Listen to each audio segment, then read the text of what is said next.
Hello, YouTubers. So, today I want to look at a chess concept called the opposition. This comes into play in the endgame. So, these two kings, as you can see, are one square apart, and whoever's move it is the player who does not have the opposition. So, say I'm white.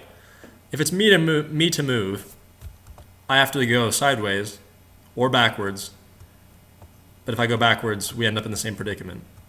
I have to go sideways. Whichever square I pick, white or black can cut past me this way. So as you can see, having the move, if you are one square away from the king, is a bad thing. Conversely, if you have the move and you're 2 squares away, that's a good thing because then you can put the other player in the first predicament. And the idea here is that if you're white and you want to get past the black king and you move forward, black can never challenge you. He either has to go back and get driven away, or he has to go sideways and let you cut past him. At which point, if he comes over here, you can just put him in opposition and continue driving him back. So, what rules can we take from this? 1 square between with your move is bad. So an odd number of squares away, 3 also works, as you can see here. An odd number of squares away is a bad thing. An even number of squares away with you to move is a good thing. We can take this to the extreme even. Say we're 8 squares right here, 6 squares apart, as you can see, A2 through 7.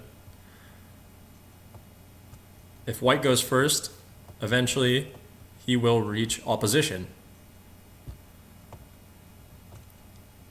If white's an odd number of squares away, then black will reach opposition. So what do we do if we're not in a straight line? Say we're this far away in a corner. Same thing applies if you count the diagonals. This is 1 square, 2, 3, 4, 5, 6.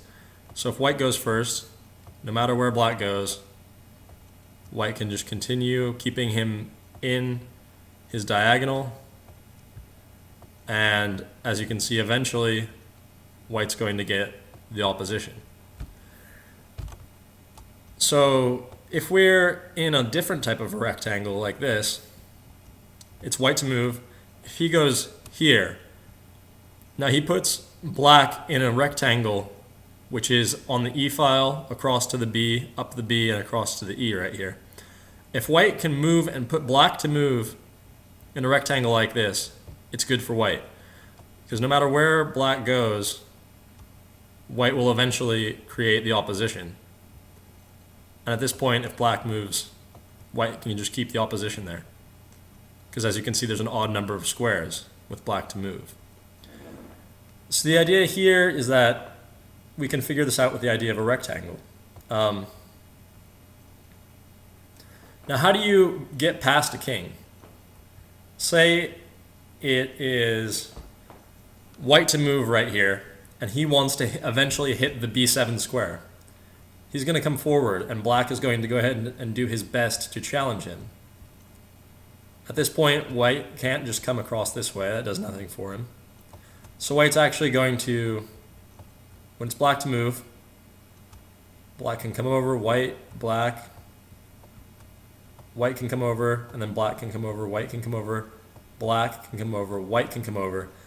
And now, the second black breaks away here and we start going this way or something, at this point, white can just go ahead and break the opposition. Or sorry, white can go ahead and with the king, or here, once they come over this way enough, white can break the opposition and beat the king over that way. In the same way, if it's black to move and he just insists on staying on these 2 squares, eventually he's going to break there. White can go.